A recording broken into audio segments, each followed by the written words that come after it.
পুরসুরায় তৃণমূলের কর্মী সম্মেলন। অপরূপা পোদ্দারের নির্বাচনী প্রচারকে সামনে রেখে এই কর্মী সম্মেলন হয়।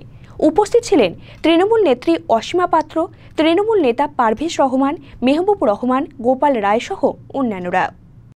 আরামবাগ লোকসভা কেন্দ্রের তৃণমূল প্রার্থী অপরূপা পোদ্দারের সমর্থনে পুরসুরায় কর্মী সম্মেলন হয়ে গেল সোমবার। উপস্থিত ছিলেন আরামবাগের অবজারভার তথা মন্ত্রী অসীমা পাত্র, তৃণমূল নেতা পারভেজ রহমান, মেহবুব রহমান, গোপাল রায়, আবু হুরাই সহ খানাকুলের বেশ কিছু তৃণমূল নেতৃত্ব। এদিন মন্ত্রী অসীমা পাত্র তৃণমূল কর্মীদের উদ্দেশ্যে বলেন, কার কত দম আছে, বিজেপি, কংগ্রেস, সিপিএম এর বিরুদ্ধে লড়ুক, নিজেদের মধ্যে নয়। তিনি আরো বলেন, প্রতিটি বুথে তৃণমূলের জয় চায়, যার বুথ হেরে যাবে তার বিরুদ্ধে কড়া ব্যবস্থা নেওয়া হবে। যে প্রত্যেকটা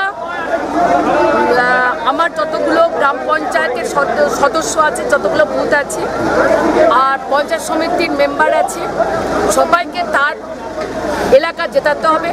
সেই কর্মদক্ষই হোক, পঞ্চায়েত সমিতি সভাপতি হোক, সহসভাপতি হোক, মেম্বারই হোক, প্রত্যেকটা মেম্বার যদি আমার আজকে বেশি ভোটে জেতায় তাহলে পুরসুরা আমার ডবল ভোটে জেতায়।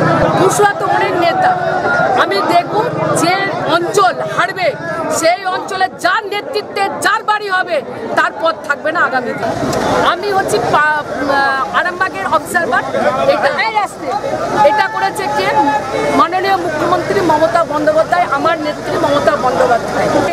ও বেশিরভাগ সময়টাই অসুস্থ থাকে, কম সময় পুরসুরায় আসে, সেই জন্যই আসতে। আমাদের শোনো, দলের সম্পদ হচ্ছে বুথের কর্মীরা। বুথের কর্মীরা হচ্ছে দলের সম্পদ। আমরা এমএলএ, এমপি, মন্ত্রী আমরা ইলেকশনে বুথে বুথে করি না। দলের কান্ডারি যারা, তারা বুথে বুথে ইলেকশন করে, তারাই আজকে উপস্থিত ছিল। এদিন কর্মী সম্মেলনে পুরসুরার প্রাক্তন বিধায়ক পারভেজ রহমান বলেন, কোনো নেতা, মন্ত্রী, এমপিকে দেখে ভোট নয়, মমতা বন্দ্যোপাধ্যায়, অভিষেক বন্দ্যোপাধ্যায়কে দেখে, জোড়া ফুল চিহ্নে উন্নয়নকে দেখে ভোট দেবে সাধারণ মানুষ। এলাকায় লড়াই করে আমরা বিধায়ক বানিয়েছি, এমপি তৈরি করেছি, তাই এবারেও লড়াই করে কয়েক লক্ষ ভোটে পুনরায় আরামবাগ লোকসভা কেন্দ্রে তৃণমূল প্রার্থী অপরূপা পোদ্দারকে জয়ী করতে কর্মীদের উজ্জীবিত করুন। সারা পশ্চিমবঙ্গে বিভিন্ন জায়গায় যেভাবে তৃণমূলের কর্মীরা ঝাঁপিয়ে পড়েছে সপ্তদশ নির্বাচনে, লোকসভা নির্বাচনে, এই পুরসুরা বিধানসভা, পুরসুরা ব্লকেও আমরা মমতা ব্যানার্জির প্রতি আস্থা রেখে অভিষেক ব্যানার্জির নেতৃত্বে আমরা ঝাঁপিয়ে পড়েছি। এখানে আমরা আজকে একটা কর্মী সভা ডাকতে বলা হয়েছিল, আমরা কর্মী সভা ডেকেছিলাম। 5 বছর ধরে যেসব কর্মীরা মাথার ঘাম পায়ে ফেলে অনেক ত্যাগ তিতিক্ষা এই পুরসুরা বিধানসভায় লড়াই করে তৃণমূল কংগ্রেসকে এনেছে, তারা যদি তাদের এমপিকে, এমএলএকে কাছে না পায়, উল্টে তাদেরকে বিশেষভাবে একটা তকমা দিয়ে দেয়া হয় যে কেউ বিজেপি করছে, কেউ তৃণমূল নয়, তুমি অমুক গ্রুপের লোক, এই অভিযোগগুলো তারা জানাতে চাইছিল। সেইটাই একটু ব্যাপক আকারে 1 জন থেকে 2 জন, 2 জন থেকে 3 জন থেকে 300 জন থেকে 3000 জন, তাই এটা এরকম লেগেছে।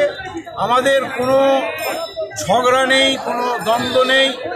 আমরা মমতা ব্যানার্জির প্রতি আস্থা রেখে অভিষেক ব্যানার্জিকে নেতা মেনে তৃণমূল কংগ্রেস ছিলাম, তৃণমূল কংগ্রেস আছি, তৃণমূল কংগ্রেস থাকব। এবং মমতা ব্যানার্জির প্রার্থী অপরূপা পোদ্দার, তাকে ঘাসের ওপর জোড়া ফুল চিহ্নে ভোট দিয়ে পুরসুরা বিধানসভা থেকে বিপুল ভোটে আমরা জয়যুক্ত করব। এদিন পুরসুরায় বিধায়ক ডাক্তার এম নুরুজ্জামান এই সম্মেলনে না থাকায় প্রশ্ন ওঠে। নিউজ আজ বাংলা, পুরসুরা।